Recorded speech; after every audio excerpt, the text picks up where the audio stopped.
Hi friends, welcome back to heavenly things. ఈరోజు వీడియోలో ఎన్నో పోషక విలువలున్న ఉసిరికాయతోటి కారం పౌడర్ ఎలా ప్రిపేర్ చేసుకోవాలో చూసేద్దాం. ఉసిరికాయలు మరీ చిన్నవి కాకుండా కాస్త పెద్ద సైజు తీసుకోవాలి. కాయ పైన కాస్త మరకలు లాంటివి ఉంటే నైఫ్ తోటి కట్ చేసి తీసేసుకోవాలి.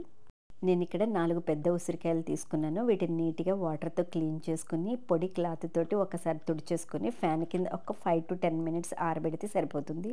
అంటే ఉసిరికాయలకి తడి అనేది లేకుండా చూసుకోవాలి. ఇప్పుడు ఈ ఉసిరికాయల్ని తురిమేసుకుందాం. కొబ్బరి తురుముకున్నట్టు తురుముకోవడమే.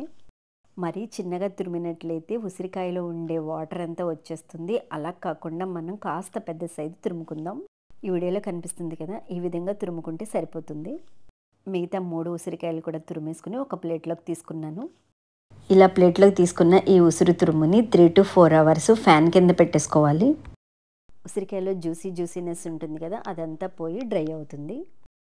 ఇలా 3 to 4 hours వదిలేయడం వల్ల ఉసిరికాయ కోరుకున్నాం కదా, ఆ తురుము కాస్త రంగు మారుతుంది. అది పాడవడం మాత్రం కాదు, కంగారు పడకండి. మిగతా ఇంగ్రీడియంట్స్ ఏం తీసుకోవాలో ఒకసారి చూసేద్దాము. ఎండుమిర్చి ఒక 20 వరకు తీసుకున్నాను. 1 స్పూన్ మినపప్పు, 4 స్పూన్స్ ధనియాలు, 1 స్పూన్ జీలకర్ర వేసుకోవాలి. అలాగే మెంతులు 1/2 teaspoon వేసుకోవాలి. 20 వరకు వెల్లుల్లి రెబ్బలు, కొంచెం కరివేపాకు, చింతపండు వేసుకోవాలి. ఉసిరికాయ తురుము మనం చేతితో ముట్టుకుంటే తడి అనేది లేకుండా చక్కగా డ్రై అయింది. ఉసిరికాయ తురుము ముట్టుకుంటే మెత్తగా ఉంది కదా, మనం ముట్టుకుంటే విరిగేటట్టుగా ఉండాలి. ఆ విధంగా మనం అప్పుడు ఫ్రై చేసుకుందాం. ఉసిరి తురుములో ఉండే మాయిశ్చర్ అంతా పోయి బాగా డ్రై అవ్వాలన్నమాట. ప్యాన్ బాగా హీట్ అయిన తర్వాత మాత్రమే ఉసిరికాయ తురుమును వేసుకుని స్టవ్ని మీడియం ఫ్లేమ్లో టర్న్ చేసుకుని దగ్గరుండి ఫ్రై చేసుకోవాలి. కాస్త టైం పడుతుందండి, ఓపిక్గా ఫ్రై చేసుకోవాలి. మీరు ఈ విధంగా 4 hours ఆరబెట్టకుండా తురిమిన వెంటనే డైరెక్ట్గా ఫ్రై చేశారనుకో చాలా టైం పట్టేస్తుంది. దాదాపు డబల్ టైం పడుతుంది. నేను ఇది ఫ్రై చేయడానికి 1/2 hour పట్టింది నాకు. హై ఫ్లేమ్లో పెట్టకూడదు, లో టు మీడియం ఫ్లేమ్ అడ్జస్ట్ చేసుకుంటూ ఫ్రై చేసుకోవాలి. ఉసిరికాయలు సి విటమిన్ పుష్కలంగా ఉంటుంది. ఉసిరికాయని ప్రతిరోజు తీసుకోవడం వల్ల నిత్య యవ్వనంగా ఉంటామని ఆయుర్వేదం చెప్తుంది. మరి ఉసిరికాయలో వ్యాధి నిరోధక శక్తి అధికంగా ఉంటుంది. ఉసిరికాయలో అధికంగా కాల్షియం, ఐరన్ ఉంటుంది. అందువల్ల మన హెయిర్ గ్రోత్కి బాగా ఉపయోగపడుతుంది. జుట్టు కూడా రాలిపోకుండా ఉంటుంది. మధుమేహం ఉన్నవాళ్ళు ఇది తీసుకుంటే చాలా మంచి ఫలితాలు ఉంటాయి. అలాగే గుండె సంబంధ రోగాలు ఏమీ రాకుండా జీర్ణక్రియ మెరుగుపడుతుంది. శరీరానికి కావాల్సిన శక్తిని అందిస్తుంది. అలాగే మన కంటికి సంబంధించిన ఏ సమస్యలు రాకుండా చూస్తుంది. మీకు కాస్త డార్క్ బ్రౌన్ రంగులో కనిపిస్తుంది కదా, ఇది మాడిపోవడం కాదు, కలర్ కాస్త చేంజ్ అవుతుంది. ఒకసారి ముట్టుకుని మనం విరగ్గొట్టి చూస్తే విరిగేటట్టు ఉండాలి. ఇంకా మెత్తగా ఉంది, ఇంకొక 10 minutes పడుతుంది నాకు. ఇవి ఫ్రై అయిన తర్వాత ఒక ప్లేట్లోకి తీసేసుకుని రూమ్ టెంపరేచర్కి వచ్చేంత వరకు కూల్ అవనివ్వాలి. ఈలోపు మనం మిగతా ఇంగ్రీడియంట్స్ ఫ్రై చేసుకుందాం. సేమ్ అదే ప్యాన్లో కొద్దిగా ఆయిల్ వేసుకుందాం. ఆయిల్ హీట్ అయిన తర్వాత ముందుగా 1 స్పూన్ మినపప్పు వేసి ఫ్రై చేసుకుందాం. మినపప్పు కొంచెం ఫ్రై అయిన తర్వాత 4 స్పూన్స్ ధనియాలు కూడా వేసుకుని ఫ్రై చేసుకుందాం. 1/2 teaspoon మెంతులు వేసుకుందాం. ధనియాలు ఒక 60% ఫ్రై అయిన తర్వాత ఎండుమిర్చిని వేసుకుందాం. ఇక్కడ నేను 20 వరకు ఎండుమిర్చి వేసుకుంటున్నాను. ఎండుమిర్చి కట్ చేసి వేసుకోవాలి, లోపల గింజలు కూడా ఫ్రై అవుతాయి. స్టవ్ లో ఫ్లేమ్లో టర్న్ చేసుకుని మాత్రమే ఫ్రై చేసుకోవాలి, ఎండుమిర్చి మాడిపోతాయి.